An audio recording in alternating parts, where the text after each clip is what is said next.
दोस्तों, स्वागत है आप सभी का आपके अपने यूट्यूब चैनल पर। मैं हूं सविता। आप सब कैसे हो? और आज की हमारी जो क्लास है ये भी सेकंड ईयर के पेपर सेकंड की है, जिसमें आज हम पढ़ेंगे कि भारतीय विद्यालयों में क्रियात्मक अनुसंधान या एक्शन रिसर्च का क्या इंपॉर्टेंस है, क्या महत्व है। तो चलिए क्लास को स्टार्ट करते हैं ज़्यादा देर न करते हुए। और अगर आप इस चैनल पर पहली बार हैं, अब तक चैनल को सब्सक्राइब नहीं किए हैं तो कर लीजिएगा, क्योंकि इस चैनल पर आपको बीएड का सारा सिलेबस जो है वो टॉपिक वाइज कंप्लीट करवाया जा रहा है, जो अवध यूनिवर्सिटी से रिलेटेड सिलेबस है। तो चलिए जानेंगे कि भारतीय विद्यालय में एक्शन रिसर्च का महत्व क्या है। देखिएगा, वर्षों की दास्ता की जंजीरों में जकड़े रहने के पश्चात लगभग 2 दशक पहले भारत ने विविध क्षेत्रों में जनतांत्रिक आदर्शों को प्राप्त करने का एक अपना लक्ष्य बनाया। और इसी लक्ष्य को पूरा करने के लिए एक अत्यंत आवश्यक है कि विद्यालय की प्रत्येक क्रिया या प्रत्येक कार्य में शीघ्र ही लोकतांत्रिक आदर्शों का समावेश या समाविष्ट किया जाए।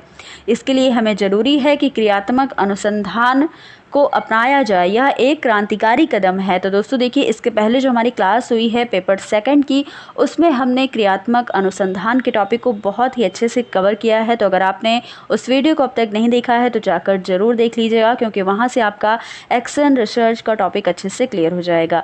देखिएगा, पहला महत्व हमारा जो है कि विद्यालय की कार्य प्रणाली में आवश्यक सुधार करना। तो क्रियात्मक अनुसंधान या एक्शन रिसर्च के द्वारा अध्यापकों, प्रधानाचार्यों, प्रबंधकों एवं निरीक्षकों को अपने आप अपने विद्यालय की समस्याओं को समझने, उनका समाधान करने और उनकी प्रक्रियाओं का मूल्यांकन करने और उसमें जो भी परिवर्तन करने हैं, इन सभी का अवसर उन्हें प्राप्त होता है। और इससे क्या होता है कि विद्यालय की कार्यप्रणाली में आवश्यक सुधार लाया जा सकता है। अगला क्या है? विद्यालय में यांत्रिकता एवं रूढ़िवादिता का वातावरण समाप्त करने का अवसर। तो क्रियात्मक अनुसंधान प्रारंभ होने के पहले जो शिक्षा सिद्धांत एवं विधियां परंपरागत अनुसंधान के द्वारा निश्चित कर दी जाती हैं, उन्हीं के अनुसार चलना विद्यालय के लिए आवश्यक समझा जाता है। और विद्यालय की इस यांत्रिकता एवं रूढ़िवादिता के वातावरण का अंत करना, इस वातावरण का जो रूढ़िवादिता है इसे समाप्त करना, इसमें क्रियात्मक अनुसंधान से बहुत ज़्यादा सफलता मिलती है, बहुत ज़्यादा हेल्प मिलती है, आप कह सकते हैं। अगला है कि विद्यालयों की समस्याओं का समाधान। तो स्वतंत्रता प्राप्ति के पश्चात हमारे देश में औद्योगिक तथा नगरीकरण की प्रक्रिया तीव्र गति से आरंभ हुई। इसके फलस्वरूप शिक्षा के क्षेत्र में अनेक क्रांतिकारी परिवर्तन करने पड़े। और इसी परिवर्तन जो है फलस्वरूप इसके पाठ्यक्रम, शिक्षण पद्धति, अनुशासन, कक्षा भवन और पुस्तकालय, इन सभी का प्रबंध संबंधित विभिन्न नवीन समस्याएं उत्पन्न हो गई। इन्हीं सबका प्रबंध करने के लिए, तो इन नवीन समस्याओं का समाधान करने के लिए हमें उपयोगी क्या है? तो क्रियात्मक अनुसंधान हमें इसमें उपयोगी है। अगला है शिक्षकों, प्रधानाचार्यों एवं निरीक्षकों में वैज्ञानिक दृष्टिकोण विकसित करने का प्रयास करना। क्रियात्मक अनुसंधान शिक्षकों, प्रधानाचार्यों, प्रबंधकों एवं निरीक्षकों में वैज्ञानिक दृष्टिकोण को विकसित करने में सहायता करता है। इससे वे व्यक्तिगत स्वार्थों, पक्षपात, रुचियों एवं झुकावों को विद्यालय की कार्यप्रणाली से दूर रख सकते हैं। और इससे विद्यालयों के द्वारा एक दूसरे पर जो आरोप लगाने की प्रवृत्ति है, इसको समाप्त किया जा सकता है और उनके मेल जोल को, उनके संगठन को आपस में मतलब मिलाया जा सकता है। उन्हें विद्यालय की प्रत्येक समस्या का समाधान हम वैज्ञानिक ढंग से कर सकते हैं, और इसमें हमें मदद करता है क्रियात्मक अनुसंधान।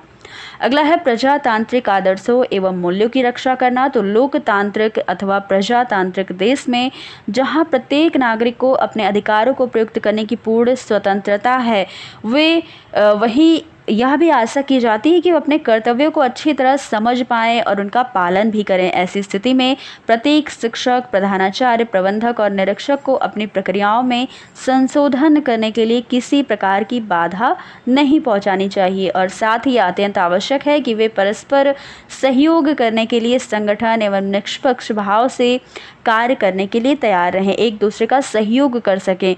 उन्हें लगातार इस बात का प्रयास करते रहना चाहिए कि वे जिस भी कार्य का संपादन कर रहे हैं, जो भी कार्य वे कर रहे हैं, वह शिक्षा के उद्देश्य को पूरा करने में सहायक हो।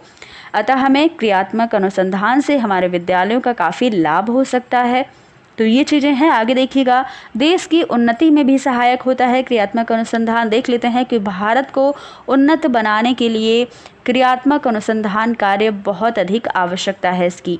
शिक्षा के क्षेत्र में इसकी अधिक आवश्यकता है, और क्योंकि इस अन्य क्षेत्रों में होने वाली उन्नति जो है ये शैक्षिक क्षेत्र में होने वाली उन्नति पर अवलंबित रहती है।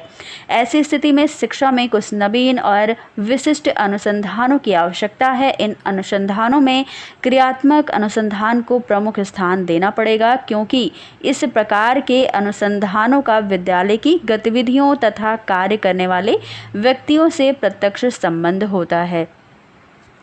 अगला है विद्यार्थियों के बहुमुखी विकास के लिए विद्यालय की प्रक्रियाओं का प्रभावकारी आयोजन करना। तो क्रियात्मक अनुसंधान के द्वारा शिक्षक, प्रधानाचार्य, प्रबंधक और निरीक्षक स्वयं शिक्षा के प्रत्येक क्रिया से संबंधित समस्याओं का अध्ययन करते हैं और इन्हें हल करने के लिए नवीन ज्ञान का अन्वेषण भी करते हैं। इसलिए वे क्रियात्मक अनुसंधान का संपादन करके विद्यार्थियों की बहुमुखी उन्नति के लिए विद्यालय की प्रक्रियाओं को प्रभावशाली बनाने का प्रयास करते हैं।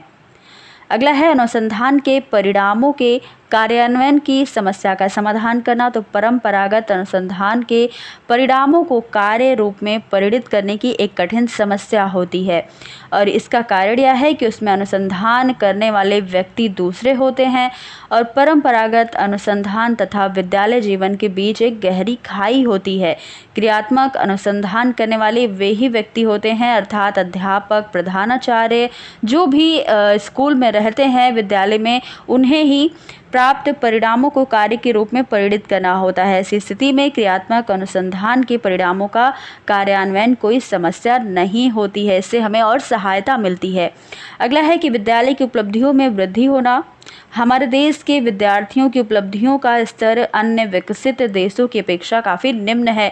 ये चीज़ें आप सभी को पता है। इस स्तर को ऊंचा उठाने के लिए जो हमारे देश में जो निम्न स्तर है बच्चों का, उसी को ऊंचा उठाने में हमने क्रियात्मक अनुसंधान जो है वो सहायता कर सकता है। अगला है कि शिक्षकों में पारस्परिक सहयोग एवं सहानुभूति की भावना का विकास करना। तो विद्यालय में अध्यापक, प्रधानाचार्य, प्रबंधक, निरीक्षक ये सभी मिल करके क्रियात्मक अनुसंधान का कार्य करते हैं और इससे उनमें पारस्परिक सहयोग एवं सहानुभूति विकसित होती है। वो आपस में सहयोग की भावना का विकास करते हैं। इससे क्या होती हैं, चीज़ें और भी अच्छी होती हैं और विद्यालय का विकास काफ़ी अच्छा होता है। तो ये सारे जो महत्व आपने देखे हैं ये क्रियात्मक अनुसंधान के हैं विद्यालय के लिए। ये सारे महत्व को आप अच्छे से देखिएगा, सारे इंपॉर्टेंस हैं और इन्हें आपको एग्जाम में लिखना भी है।